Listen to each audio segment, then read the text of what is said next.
a un término que se le da al suelo y que se llama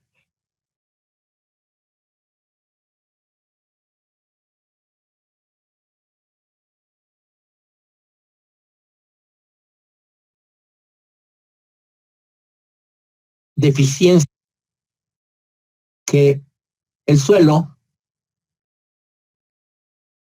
en sus poros, los vacíos que no son material sólido, pueden o no tener humedad. Y mientras menos humedad tengan, más grande es la deficiencia de humedad. Y claro, podemos entender que esa deficiencia de humedad varía con respecto al tiempo y principalmente con respecto al año, o sea, al periodo del año.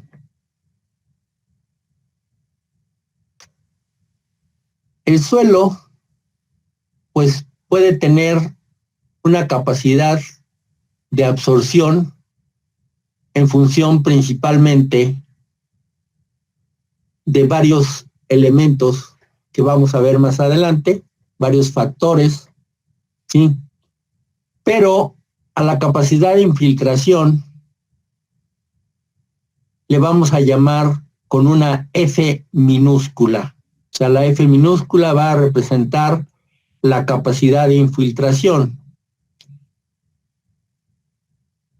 Y la cantidad de milímetros que se infiltran la vamos a representar por una F mayúscula.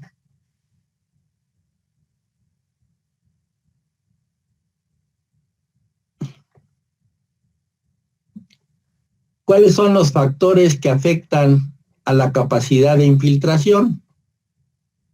Pues son varios, pero los dividen para más o menos poderlos ubicar en dos grupos.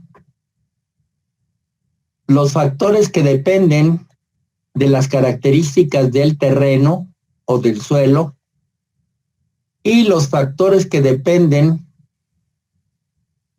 de las características del fluido que se infiltra. Aquí al agua le pusieron fluido porque de repente en su recorrido por el suelo diluyen tantas sustancias que realmente, digamos, dejan de ser agua 100% y se convierten en un fluido.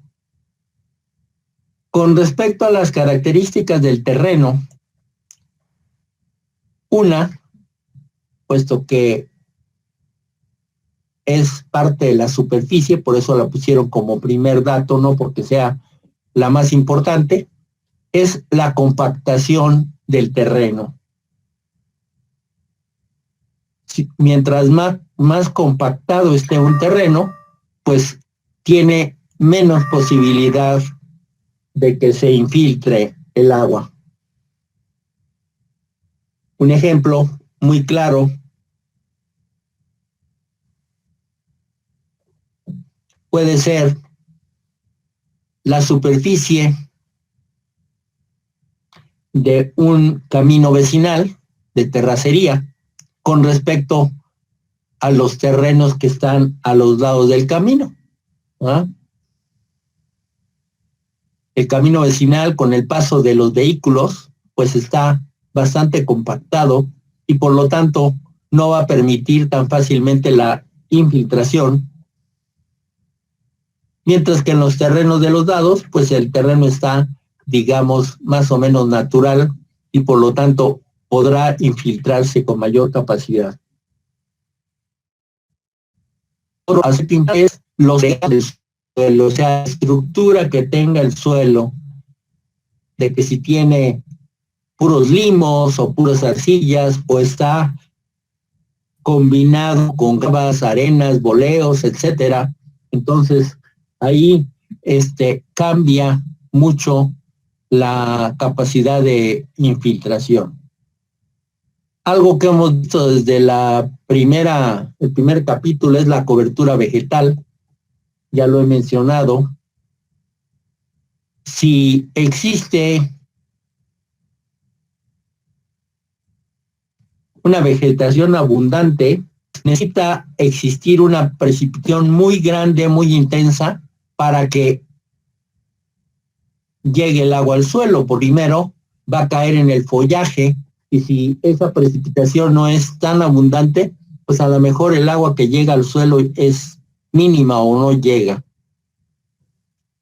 Si el suelo, si no existe cobertura vegetal, no hay vegetación, pues entonces las gotas de agua van o pueden romper parte del suelo, alguna partícula del suelo la pueden desprender con el golpe de la gota, y eso permitirá que por ese agujerito que se haga entre más fácilmente el agua. Entonces, la cobertura de vegetal pues tiene una importancia en la infiltración.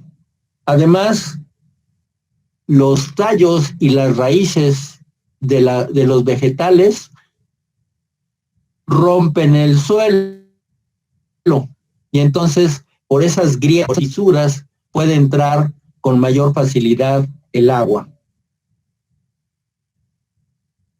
Otro aspecto importante es la pendiente del terreno. Si tenemos un terreno pendiente, con bastante pendiente, pues al caer el agua, lo primero que tenderá el agua es a resbalar sobre ese terreno y no le dará mucho tiempo para que se infiltre. Mientras que si está plano el terreno, pues durará mucho rato el agua allí para que pueda circular, para que pueda correr, y por lo tanto tiene todo el tiempo para una infiltración. Las fracturas, pues claro, permitirán una mayor entrada, mayor facilidad de que entre el agua al suelo, ¿ah?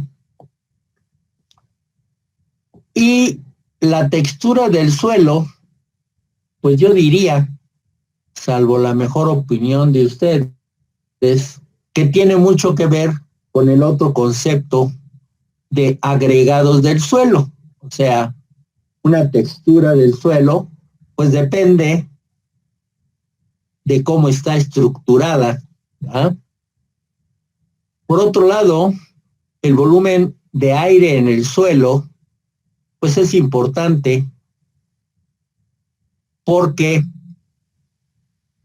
para cuando está infiltrándose el agua en el suelo, el aire que está en los espacios vacíos del suelo tiene que salir a la superficie para poder permitir la entrada del agua. Y entonces, en función del tirante que se pueda estar formando en el suelo, en función de los tamaños de esos espacios vacíos, pues es la capacidad que tendrá el agua de poder desplazar el aire. Y por último, está el calor del suelo. Tiene una influencia importante. Si el suelo está muy caliente y empieza a llover muy poquito, pues a lo mejor esa agua poquita no entra al suelo, sino se evapora principalmente. Y por último, la humedad inicial del suelo, pues que la relaciono yo con la deficiencia de humedad del suelo, y que, como dije, pues es variable con respecto al tiempo en el año.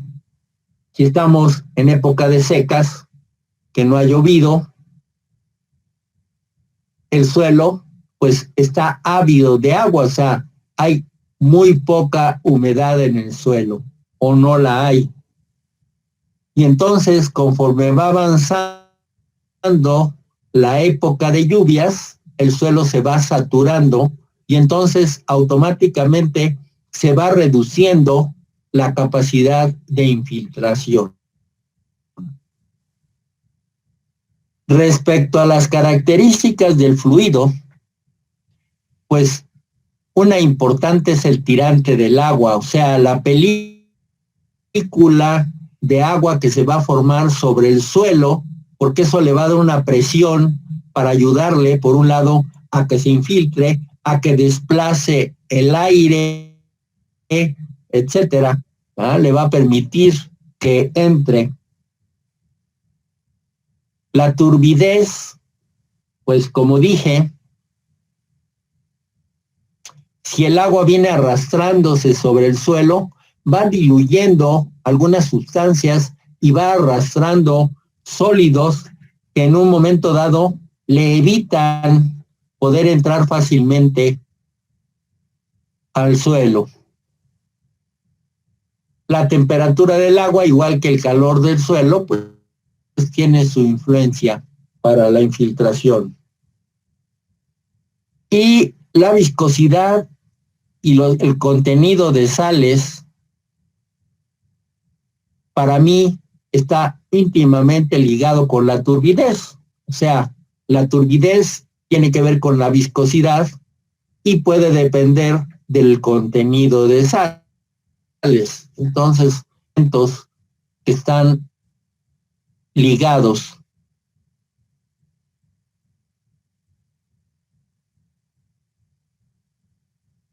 Bien, unidades con las que medimos la infiltración, pues son milímetros por hora. Y son milímetros por hora, contraparte de la intensidad. O sea, si la intensidad de la lluvia se está midiendo en milímetros por hora, pues la capacidad de infiltración mide en milímetros por hora. ¿Sí? La cantidad de agua infiltrada se mide en milímetros porque tiene que ver, otra parte, la precipitación que se mide en milímetros. Bien. Para poder tener una idea de la capacidad de infiltración en un suelo, pues se tienen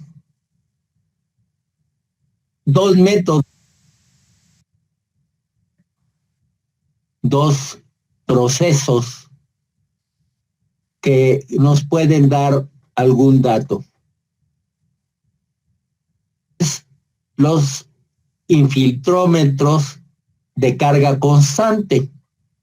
¿A qué se refiere con carga constante? Pues se refiere a, en estos métodos, que exista una película, un tirante de agua sobre el suelo que se va a infiltrar, que permanezca esa película constante con su mismo tirante, que no varíe, para que la presión hidrostática de ese tirante pues sea constante. Bien, de esos infiltrómetros, los que mencionan los textos son los cilindros concéntricos y el cilindro excavado. El otro método es el infiltrómetro de lluvia. Bien, de los cilindros concéntricos se hacen dos cilindros de diferente diámetro. No tienen ni base ni tapa. Es la pura aral. ¿Sí? Y se encajan en el suelo. ¿Sí? Este es el cilindro pequeño, que es este, y este es el cilindro grande, que es este. La idea de poner dos cilindros se supone es para evitar la influencia de este suelo sobre la infiltración de aquí, o sea, se hace una especie de amortiguador de efectos para que esta infiltración no tenga nada que ver con lo que pasa acá afuera. ¿Cuál es la prueba? Bueno, pues se encajan los cilindros y se puede poner una varilla a la cual se le pone una marca, o se podría poner la marca en el cilindro por su parte interior, y se llena de agua hasta esa marca. En el momento en el que se llegó el agua hasta esta marca, se prende el cronómetro para medir el tiempo de la prueba. Si este nivel tiende a bajar porque está infiltrándose, entonces con un depósito que no pinté, un depósito, vamos a estar agregando la cantidad de agua suficiente para que el nivel no baje de este punto. Por eso se llama de carga constante, para que esa presión de esta película de agua siempre sea igual hacia el suelo. Digamos que sería la presión de una jeringa, ¿sí?, con el émbolo, que siempre vamos a estar presionando con la misma fuerza al agua hacia abajo. Cuando deje o cuando pase el tiempo que estamos esperando de la prueba, pues apagamos el cronómetro y como el depósito con el que estábamos nivelando el agua, teníamos una cantidad de agua inicial y posteriormente vamos a tener una cantidad de agua final, la diferencia me va a dar los litros que le pusimos aquí de agua. Y hablo en litros porque es una medida fácil para manejar, ¿sí? No quiere decir que sean 10 litros, podría ser 0.025 litros, o sea, podría ser una cantidad pequeñísima, pero la tenemos en litros. Como conocemos la relación de litros a metros cúbicos, pues lo transformamos esos litros a metros cúbicos, y esos metros cúbicos los dividimos entre el área en metros cuadrados que tiene esta superficie, que es por la que se infiltró el agua. El resultado va a ser una cantidad de altura en metros de agua, una película de agua que fue la que se infiltró. Si la transformamos en milímetros y luego el tiempo que tardamos en la prueba lo transformamos a 1 hora, entonces podemos saber cuántos milímetros por hora se infiltraron. Este tipo de prueba, pues por un lado, pues nos puede arrojar un valor. Sin embargo, tiene críticas porque, bueno, la primera es que el área es muy reducida y estamos haciendo una prueba, no sé, en 20 hectáreas, tendríamos que hacer muchas más pruebas para tener un poquito más de información. Otra crítica que recibe es que en el momento en que encajamos este cilindro, esta parte del suelo se va a romper, se va a desgajar, se va a formar una grieta. Y entonces comentan que parte del agua infiltrada se está yendo por aquí, por esa grieta que se formó, lo cual pues no deja de tener cierta realidad.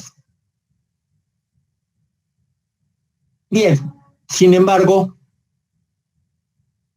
si lo están exponiendo en los textos que tienen que ver con esto como un método, pues quiere decir que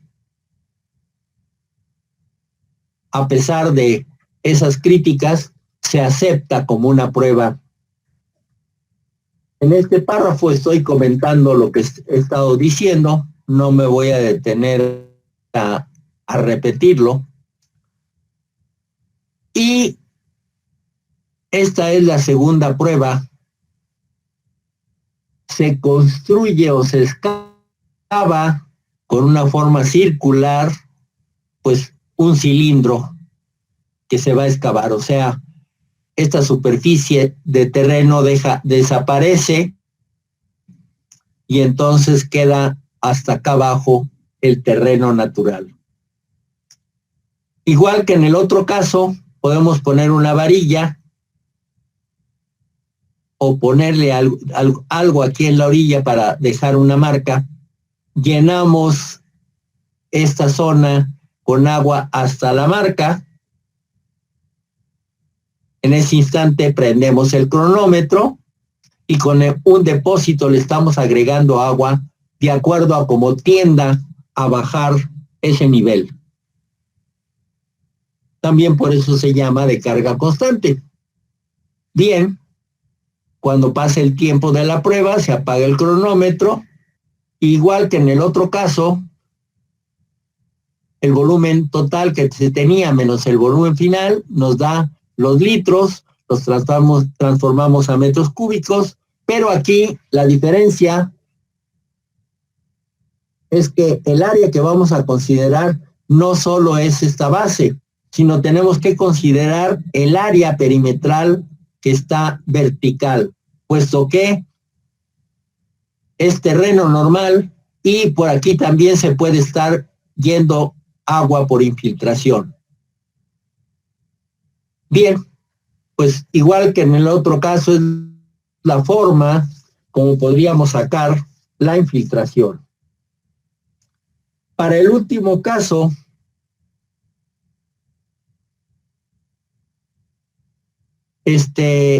bueno, en este caso las críticas son todavía un poquito más severas, puesto que por principio el suelo natural que se tenía se destruyó al hacer la excavación, y al hacer la excavación estamos rompiendo todas las paredes del suelo, o sea, está perdiendo su característica original, ¿ah?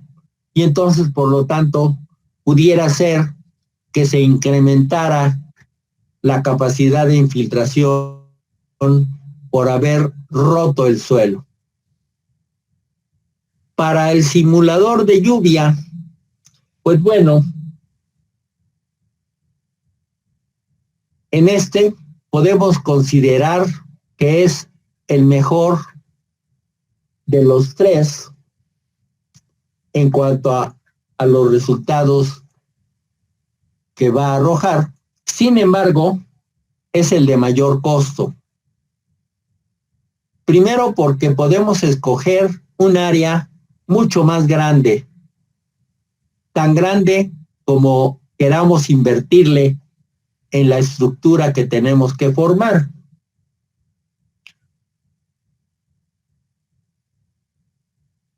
Antes de poner la estructura, podemos hacer un levantamiento topográfico de ese terreno para poder tener una clara idea de hacia dónde están las pendientes de ese terreno. Y entonces vamos a montar una estructura que me permita, por un lado, sostener un depósito con el agua que va a estar ahí y que me permita atravesar en el terreno tuberías que van a estar perforadas para que simulen una lluvia, ¿sí?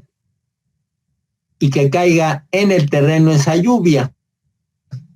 Con la pendiente que tenga el terreno, yo puedo hacer unas canaletas al final del terreno, hacia donde va a escurrir el agua superficial que escurre, y la voy a depositar en otro depósito. Este dibujo mal hecho, pues bueno, espero que dé la idea. Este es el depósito, el cual tiene el agua inicial que va a venir por este tubo y que va a ir repartiendo a estos tubos que son los que tienen las perforaciones y que van a simular la lluvia. El agua, en este caso, estoy pensando que la pendiente venía para acá, pero también venía para acá, y entonces construí aquí unas canaletas que van a descargar en este depósito. Entonces, la cantidad de agua que tenía aquí y que se redujo con este riego, lo voy a comparar con la cantidad de agua que se almacenó aquí. La diferencia de estos dos me va a dar los litros que se infiltraron en el terreno. Igual que en el otro caso, tomamos tiempo de lluvia y tenemos perfectamente bien definida el área y por lo tanto pues podemos hacer la misma división, metros cúbicos sobre metros cuadrados, transformamos a milímetros, transformamos tiempo y tenemos milímetros por hora. La ventaja de este método es, por un lado, el terreno está 100% como estaba antes de hacer la prueba. O sea, hasta la vegetación puede quedar ahí, no la necesitamos mover. No movemos la compactación. Tiene la topografía natural, tiene la composición del suelo tal cual como es, etcétera. Por lo tanto, los resultados que nos den aquí, pues serán bastante mejores que en los casos anteriores. Sin embargo, bueno, como dije, el costo de esta estructura pudiera no justificar este análisis con esta forma. Bien, pues bueno, eso ya me da un resultado de un área mayor y pudiera ser que fuera buenos resultados. Sin embargo, todos sabemos que a lo mejor aquí pasa una franja por un tipo de terreno y por aquí pasa otra franja con otro tipo de terreno totalmente diferente. Entonces, pues nada nos garantiza que este método sea, digamos, infalible, por decirlo así.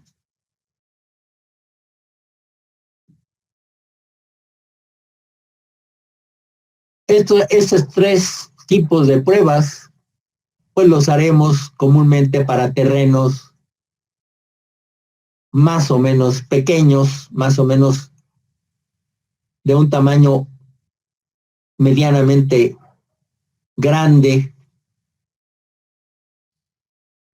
O sea, no, nunca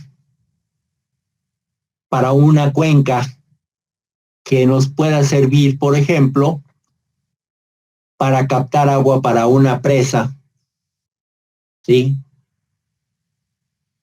Si vamos a hacer una presa y necesitamos saber cómo está la relación precipitación, infiltración, escurrimiento superficial, pues entonces nos va a convenir utilizar el método que se llama de índice de infiltración media, en el cual sí tomamos en cuenta toda el área de la cuenca. O sea, lo primero que nos conviene hacer es, en un plano topográfico, delimitar con el parteaguas la cuenca, la cuenca hidrométrica de acuerdo al punto de interés, y podemos determinar tipos de vegetación, hasta cantidades de área de diferentes tipos de vegetación, puesto que podremos tener un bosque, podemos tener zonas de cultivo, podemos tener unas zonas habitacionales, etcétera. O sea, vamos a tener muchos diferentes usos de suelo, los cuales, claro, harán que la infiltración sea diferente. ¿Ah? Y después de determinar el área, podemos ubicar todas las estaciones hidrométricas, y para este objeto, en una de ellas, nos va a convenir instalar un pluviógrafo. Las estaciones climatológicas, dije hidrométricas, me equivoqué, es climatológicas, en donde podemos medir la precipitación. En una de ellas ponemos el pluviómetro y ponemos el pluviógrafo, para que podamos relacionar la cantidad llovida en el pluviómetro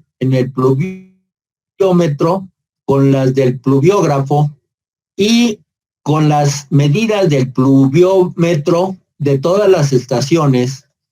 Podemos utilizar el método de Thyssen para poder sacar un promedio de precipitación, el cual lo podemos ligar al del pluviógrafo,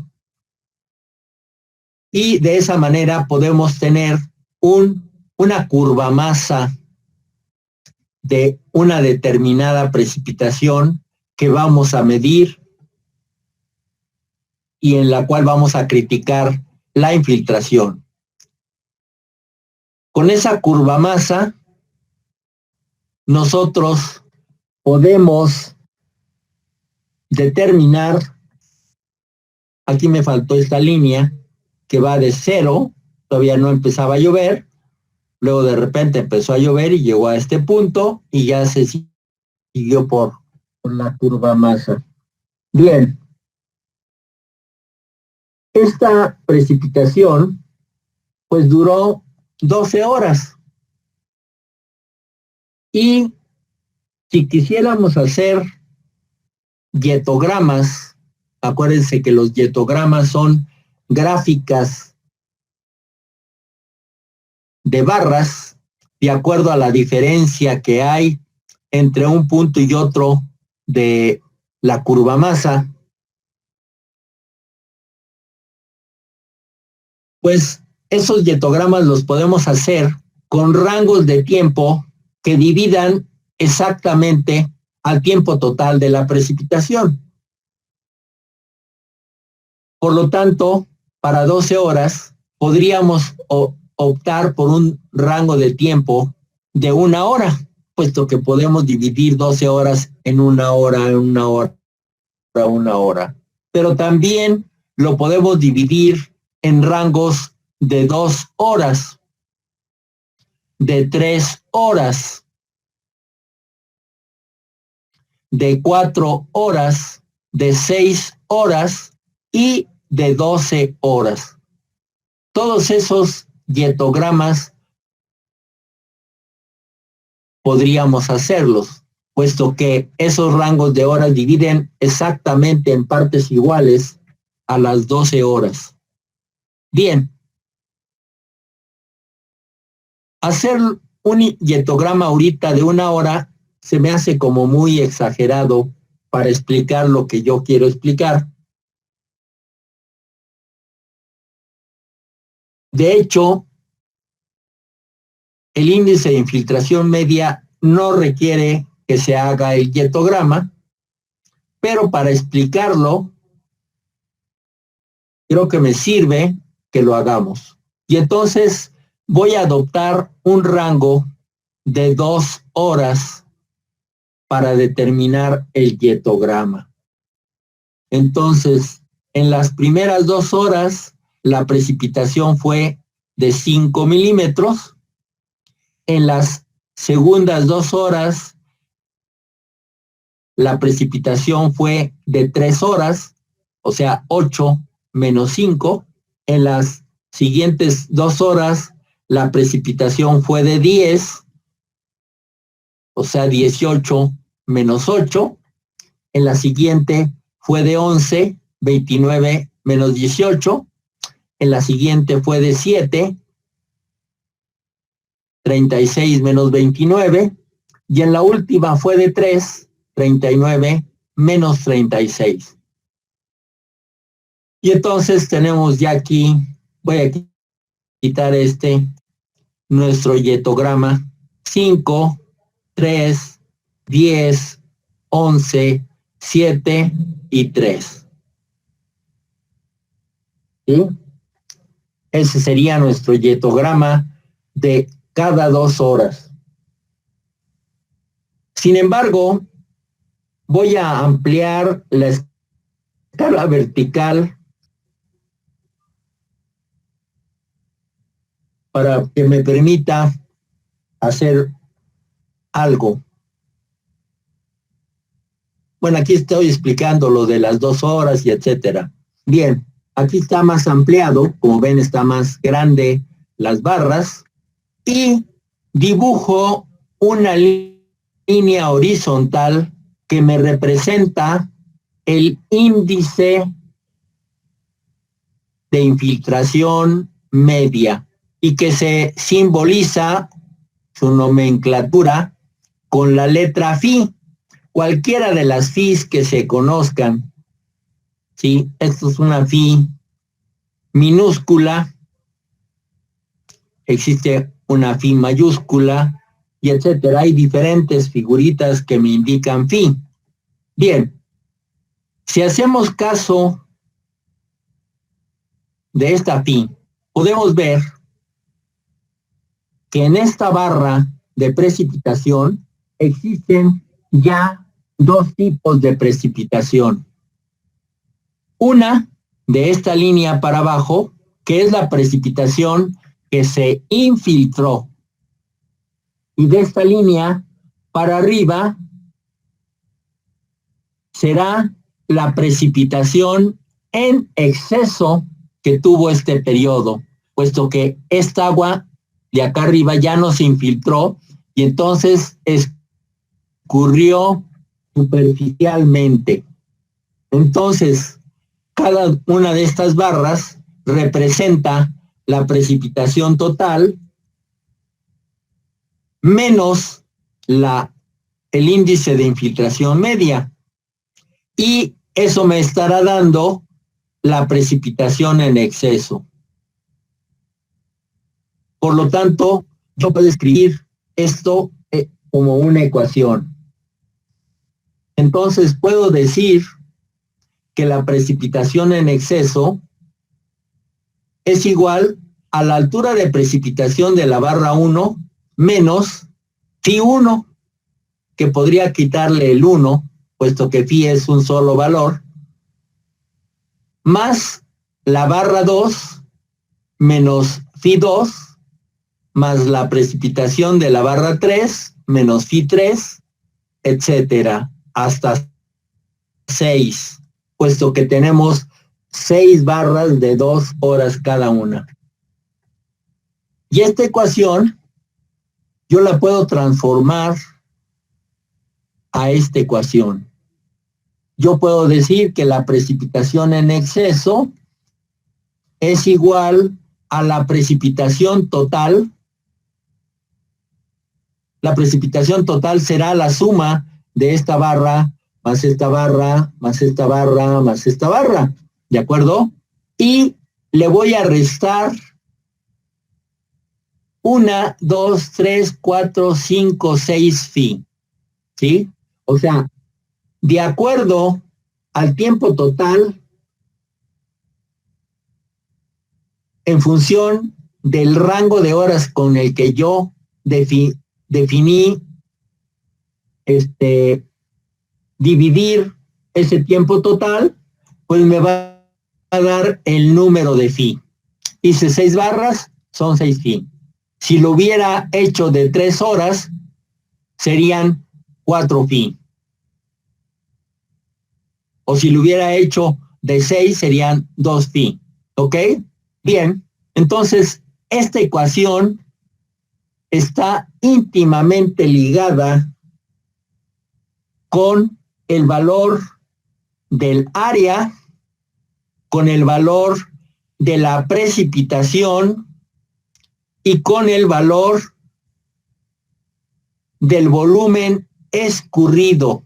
Por lo tanto, una última actividad que debo de hacer en la cuenca es poner mi estación hidrométrica y medir los gastos durante el escurrimiento de esa precipitación. Bien,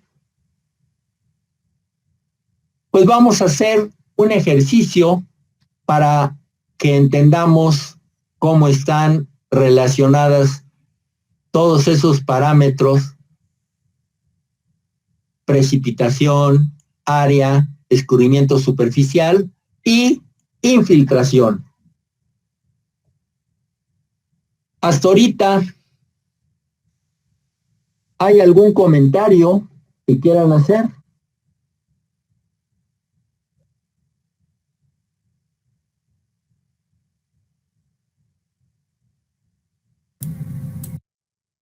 ¿No? ¿Todo se va entendiendo claramente?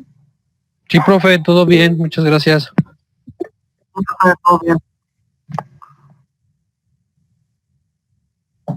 Muy bien. Bueno, pues el ejercicio que vamos a hacer es, tenemos una cuenca, la cual vamos a investigar. Claro, este es un ejercicio puntual de una sola lluvia, pero si vamos a hacer una presa este año y durante varios años, para poder garantizar que el escurrimiento superficial que voy a obtener de esa cuenca es suficiente para que me dé el volumen que yo pretendo almacenar anualmente en esa cuenca, en esa presa. Porque si no hago esto y no tengo ya suficientes valores como para poder tener un promedio anual, mejor a la hora de la hora se me llena nada más la mitad y ya le gasté muchos pesos a algo que no me va a servir al 100% estoy haciendo.